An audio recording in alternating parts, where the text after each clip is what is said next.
munul nekk 95% nga ne système éducatif bi mu yore li ñooñu gëm mu jaral leen ñu taxaw ca bëgg koo dund bëgg ci yar seen njaboot gëm ëllëg yawmal qiyaama ci loolu lañ leen di atte ñu ne système ba ñu leen di tabaxee loolu waru caa bokk kon doxinu kàkkataar lay doon di dem di soppeeku te résultat du am.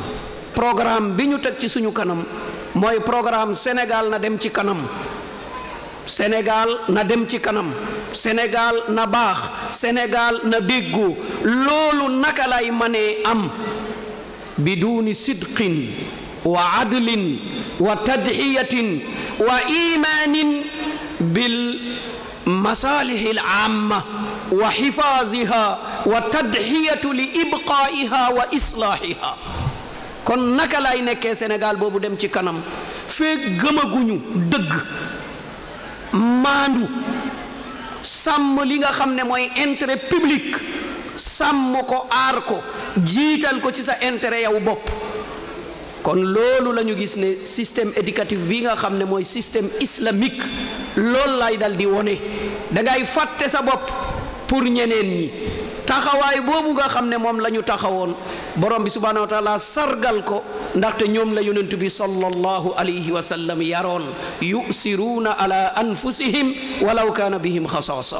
ñoom day dañu doon gënale keneen bu njëriñ feeñee donte soxla nañu ko donte leneen am na waaye gannaaw keneen mu ngi jëriñu rek alhamdulillah. loolu mooy suñu jubluwaay te bés penc itam rëccu du am. xale yi wax nañu ko wabtaxi fi ma aataaka allahu daar al axira wala tansa nasibaka min addunya wa ahsin kama ahsana allahu ilayk. xale yi ñooñu ko waxal fii léegi góor-góorlu lépp lu la yàlla jox ci kattan ci am-am ci sañ-sañ lu mu mun a doon rek jëndee ko àllaaxira. waaye bul fàtte aduna bii nga xam ne ci ngay dund ci lañ lay attee ci ngay defee sa application biñ la laajee ëllëg. waaye fexeel rafetal am-am man-man sañ-sañ bi la borom bi subhanahu wa taala jox nga fexe jàllale ko ci keneen. kon loolu mooy système bi ci loolu la ñuy dox. Awa Sylla, pouvez-vous nous dire que va-t-il se passer ici? Qu'est-ce qui va se passer après? Il y aura deux prestations. Une prestation qui va concerner le club d'anglais et le club de français et une autre prestation pour Banatul Hikma. Quoi? Banatul Hikma. Qu'est-ce que ça veut dire? Banatul Hikma, les filles de la sagesse. C'est une association qui se trouve au sein de Darul Hikma, composée des élèves de la 3e et celle de la 2e. C'est une association qui vise à glorifier et à valoriser l'islam. Elle est consciente que la mission du croyant sur terre est de diffuser le bien et d'interdire le mal. Que pouvez-vous dire sur ce thème? Comment intégrer l'islam dans le système éducatif pour un Sénégal émergent? Nous ne pouvons pas changer l'histoire, nous avons été colonisés. Mais bon, on fait avec et on doit avancer. Hormis la colonisation, nous sommes submergés par la mondialisation. Nous devons relever les défis d'ailleurs, donc on ne peut pas occulter l'enseignement général. Nous ne sommes pas sans savoir que le Sénégal de demain sera dirigé par les jeunes d'aujourd'hui. Alors pourquoi pas, dès le bas âge, intégrer le système éducatif en plus de l'enseignement général? Cela sera vraiment promettant pour le Sénégal futur. C'est vrai que quand on dit émergence, la plupart des gens pensent à l'économie. Mais comment évoluer avec une économie sans valeur ni principe? La question reste vraiment là. Asi, Nuseiba, Magnifique, ça va bien. Oumi, je te présente Asi, c'est une amie. Asi, et c'est Oumi, et c'est sa sœur. Asi, enchantée. Oumi, merci, ravie de faire ta connaissance. Asi, avancement de bête. Mais Asi, que croit ton amie? Elle croit que nous sommes des ignorantes. Asi, parle-lui. Détrompe-toi, Nuseiba. C'est vrai que je suis dans un dara, mais pas n'importe quel dara. Tout ce que vous faites à l'école, nous le faisons. Ah, mais c'est vrai. Ah, mais c'est vrai, vous assimilez bien le français. Even English, we are doing it.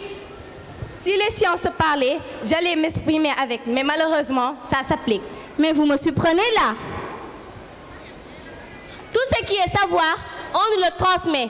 Car Car notre prophète bien-aimé, paix et salut sur lui, dit dans un hadith, Talabul ilmi faridatun ala kulli muslimin. Acquérir le savoir est une obligation pour tout musulman.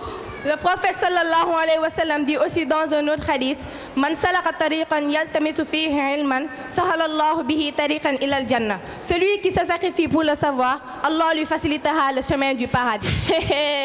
Waouh! Ce que vous venez de dire en anglais, en français et en arabe, vous l'avez appris où? Ah, bien sûr, dans notre dara que vous critiquez. Ah si, où se trouve votre école? Notre école se situe à Bourguiba, près de l'université. Oumi, je retourne chez moi, au revoir. Tu vas rentrer kay maa xalaat topp ca bax si ginnaaw ñu ci di wax rek.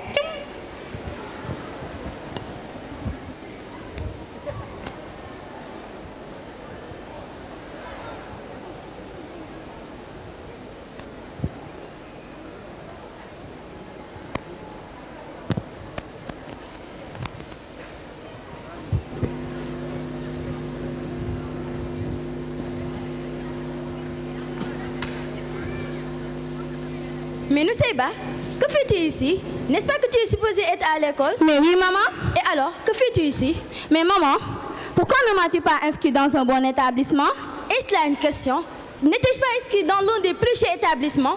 Tu me demandes pourquoi je ne t'ai pas inscrit dans un bon établissement? Maman, as-tu oublié que je suis musulmane? Toi, tu te moques de moi ou bien quoi? Comment puis-je oublier une telle chose? Dans ce cas, pourquoi ne m'aides-tu pas à apprendre ma religion? Oh, ok. Je ne t'aide pas à apprendre ta religion.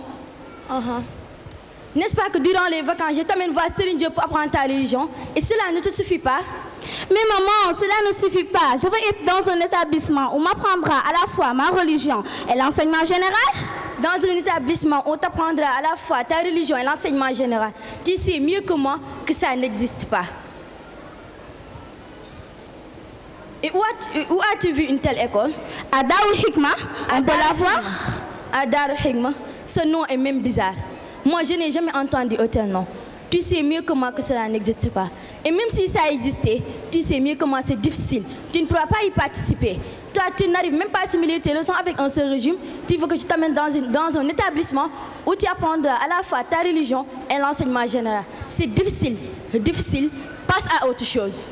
Certes difficile, mais avantageux. Nous souhaitons être formés dans la difficulté plutôt que dans la facilité, afin de triompher un jour. Oui, triompher dans le monde d'ici-bas et dans l'au-delà. Ainsi, nous avons choisi, et le choix est indéniablement la maison de la sagesse, Darul Hikma, école à valeurs incommensurables telles que détermination, amour, rigueur, ouverture, union, lucidité, humilité, intelligence, knowledge, motivation, ardeur, honnêteté. Viens ma fille. Et où se trouve cette école? Le collège qui me concerne se trouve à Bourguiba, près de l'université Dakar-Bourguiba. L'élémentaire se trouve à Castor, près de la clinique Croix-Bleue. Le préscolaire se trouve à Dieuppeul, en face de la police. T'inquiète, à partir d'aujourd'hui, tu es élève de cet établissement. I know that God is looking at me and I can't escape from his sight. Please, please forgive me for the sins I've made, because I was lost, really lost. Oh God, you never let me down. Have mercy on me, because I am a Muslim. Oh God, thank you for your help. Guide me to the right way. Because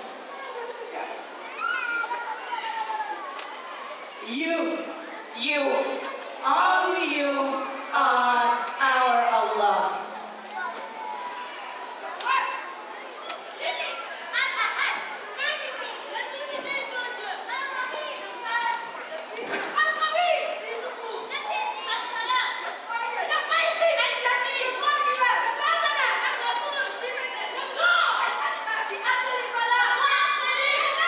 He Profitez de 5 choses avant 5. Profitez de la jeunesse avant la vieillesse. Profitez de la santé avant la maladie. Profitez de la richesse avant la pauvreté. Profitez du temps libre avant l'occupation. Et vous, musulmans, profitez de la vie avant la mort.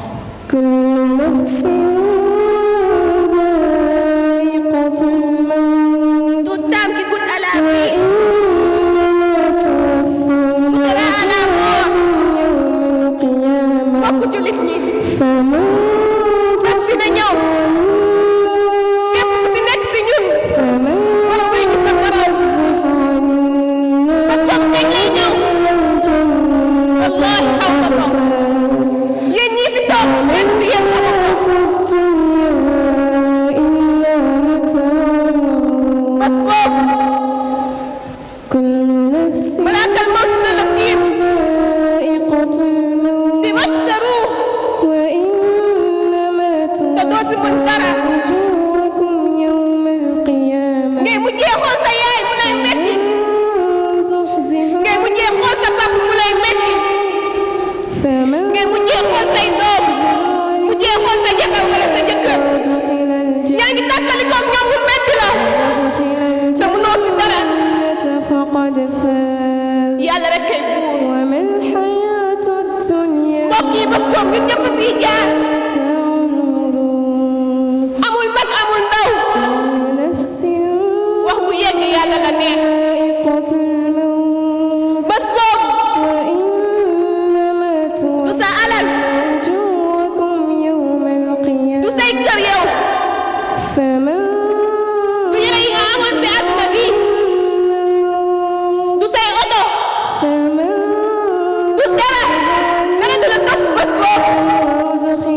Juddu juróom-ñaari mètre percale ñu muur la ko ngir suul la. Mbokk yi nit du dara, ñun duñu dara, dañ fi ñëw ngir jaamu yàlla. La rek moo fi wàccee.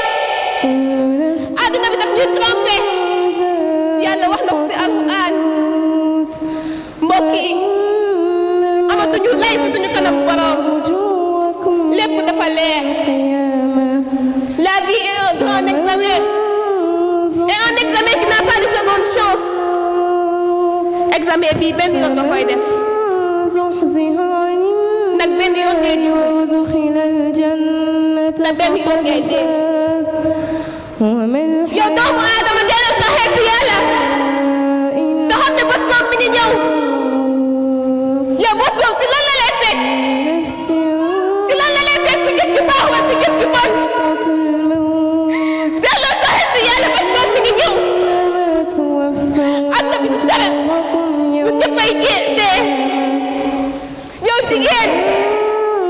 Delloo sa xel ci sa borom. Yow yaay société. Boo ko nee nan la société bi di baaxee. Mbokk yi àdduna bi dafa jeex ba pare. ndax nu fii aaxiri zamaan. waaye dafa mel ni xol yi day lëndëm di dem. nañ delloo suñu xel si Yàlla. loolu rek a am solo. kullu man alayha fan. tout temps qui goûte à la vie goûtera à la mort. Chères jeunes filles, unissons-nous. Battons-nous pour l'islam. Car l'islam est notre fierté, notre religion. La seule chose qui pourra nous servir. Battons-nous.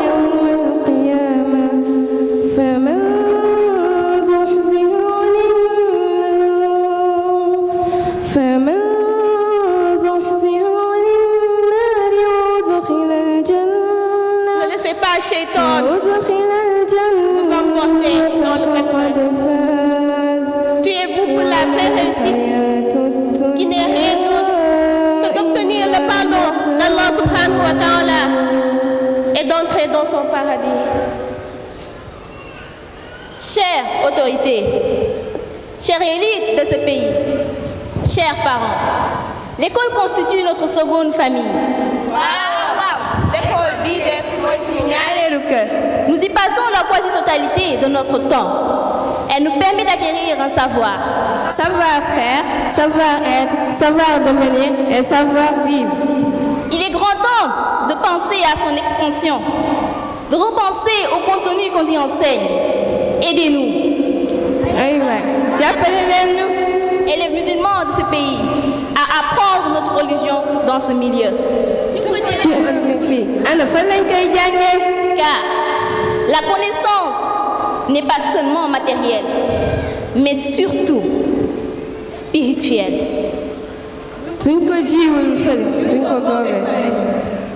Donc, soyons unis comme les doigts de mon main, car l'union fait la force. Assalamu alaikum wa rahmatullah. Après avoir regardé et écouté les élèves de la Maison de la Sagesse, je vous quitte avec cette question. Pouvons-nous avoir un meilleur socle, meilleur levier que l'islam? Jazakumullah khairan. muy di gërëm ñépp ñi fi teew di beral gërëm surtout le corps professoral wax dëgg yàlla tey suñu nee dañuy fêter wala dañuy célébrer les 10 ans de l'école ñoom am na rôle bu déterminant buñ ci joué di gërëm aussi le corps ou bien ce qu'on appelle le personnel ñoom tamit wax dëgg yàlla bay nañ seen wàll ci projet bi di gërëm aussi l'ensemble des parents d'élèves parce que ñoom tamit wax dëgg yàlla ils ont été patients et ils continuent à être patients pour que le projet final atteigne wax dëgg yàlla su ma sañoon sama kàddu du gudd tey xanaa di ko jeexalee ci di ko tënk ci benn mbir di ko jëmale xëy na ci mudir Abdallah wax dëgg yàlla war nga sant suñu borom yow mi am chance xalaat projet bi demee nii war nga sant suñu borom aussi yow mi am chance am ñu lay encadrer di la jàppale war nga sant suñu borom aussi yow mi am chance nga am ay parents d'élèves yi nga xam ne ñu ngi à ta disposition foo leen soxlaa mun nañ la jàppale li ngay dénk rek mooy atu yooyu yëpp nga am nga utiliser ko à bon escient c'est-à-dire ñooñu nga den déglu ñu lay jàppale ci sa projet bi yàlla jàppale la ci jàppale ñu ci wasalaamu asalaamaaleykum wa rahmatullah. Alhamdulillah, c'est le maître mot aujourd'hui. Alhamdulillah, c'est tout ce qu'on devrait prononcer et que ça sorte du fond du cœur. C'est avec un réel plaisir que je vous reçois dans cette splendide salle du Grand Théâtre afin de fêter avec vous ce jour d'anniversaire. Je le fête avec un cœur triste parce qu'on m'aurait dit que des centaines de personnes sont rentrées sans pouvoir accéder à la salle. J'en suis vraiment désolé. Ce jour est spécial et ne saurait être spécial. D'abord, du fait de son moment. En ce mois béni de Ramadan, rassembler toutes ces personnes dans cette salle et partager avec eux des moments de religion ne peut être que fierté et espoir. Alhamdulillah. Spécial du fait de sa forme. Vous conviendrez avec moi que vous avez assisté à beaucoup de cérémonies, mais cette initiative de plateau, l'animation des élèves et l'originalité des spectacles m'ont fait vraiment plaisir et rend encore ce jour spécial. Spécial également du fait des contenus. Je pense que les élèves, je me demande vraiment, est-ce qu'ils ont été même au départ, c'est eux qui ont conçu ces spectacles. Parce qu'il faut dire, on l'a préparé en d'un très court temps, entre composition, examen et course contre le mois de Ramadan. Vraiment, je suis fier d'eux. Mais cela montre tout simplement que notre vision de départ, l'éducation autrement, a été bel et bien compris par mes partenaires au sein de cette école et ils l'ont bien inculqué à ces élèves. Chers collaborateurs, je suis fier de vous. yéen ñi nga xamante ne yàlla moo ñu baaxe ba ngeen miy jàppale ci bii l'école ma ne kontaan naa ci yéen yàlla na yàlla kontaan ci yéen yàlla na yàlla barkeel seen mbir résultat bu amee yéen la bu résultat amul woon yéen la bu fekkee nit ñaa ngi apprécier nag nañu xam ne baar bay jóg na li nu war mooy ñu sori fan ñuy séentu ñu gën ko kawe. ñi ngi sant mboolem parents d'élèves mboolem seen di beral sant nag ñi nga xamante ne ñooy yëngatu ci association des parents d'élèves bi di APEMS seen bopp nañ koy defal naam mais sonn nañ ci gis nañ liñ fiy def yàlla na yàlla fay leen. mënuñu nag bañ a sant parents d'élèves yi nga xamante ne sa tàmbale ba ñooñu wóolu bu dara dawul dara dénkuñu seeni doom moment ba nii ne dañuy tàmbale def suñu étude de projet décider pour tàmbale mu fekk ñu ñuy teg ay table ak chaise di pare bureau mu ne ñu loo leen di def fii ñu toogloo ko wax ko li nu bëgg mu ne naa leen indil sama doom il y a 10 ans mu ne naa leen indil sama doom wax dëgg yàlla bàyyiwuñ ko woon sax yenn importance yi moo tax nit ki waxal tanga ba bul xool melokaan bul xool li ci ginnaaw ñaareelu fan mu ñëw indi ay photo ki kayitu juddu inscriral ñu Noumbé Ndiaye mu nekk suñu premier élève ba tey ñu naan am nañ plus de 1500 yàlla na ko yàlla fay su qualité boobu yàlla na ko yàlla barkeel Noumbé Ndiaye ba mu ñëw lu tuuti la ñaari at ak genn wàll amoon tey nag doon na jànk am na certificat en français ak arabe ba mi ngi def 6e secondaire en français 6e secondaire en arabe yàlla na ko yàlla barkeel. comme ñu fekkoon ci bureau ba man la woon Mor Québec Farimata Mbaye tey ma nga États-Unis li mu wax mooy Noumbé Ndiaye maa koy yónnee prix mu doon sama participation kon Noumbé sa prix ngoog jërëjëf yow ak sa yaay yàlla na yàlla fay leen.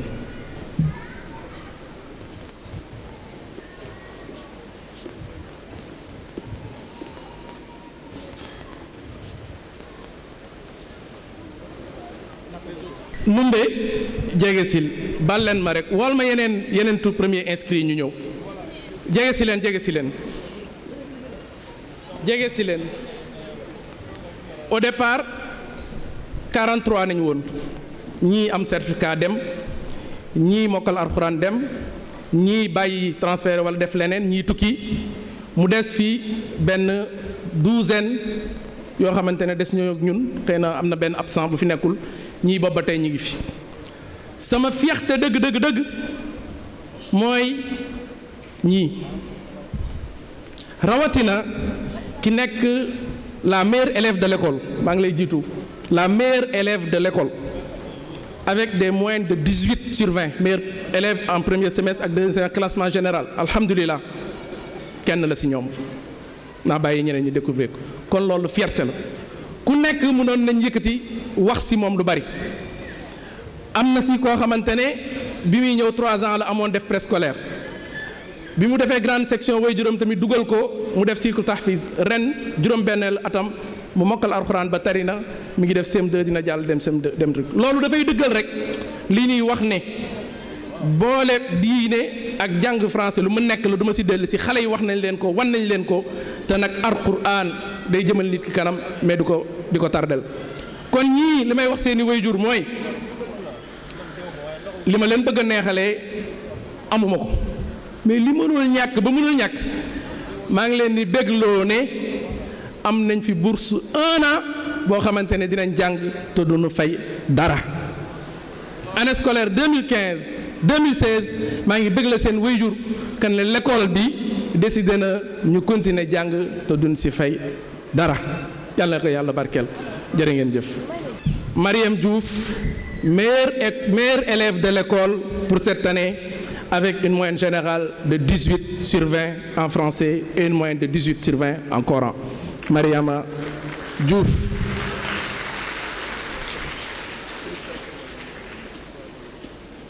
Merci, Monsieur le Directeur, Monsieur Loum.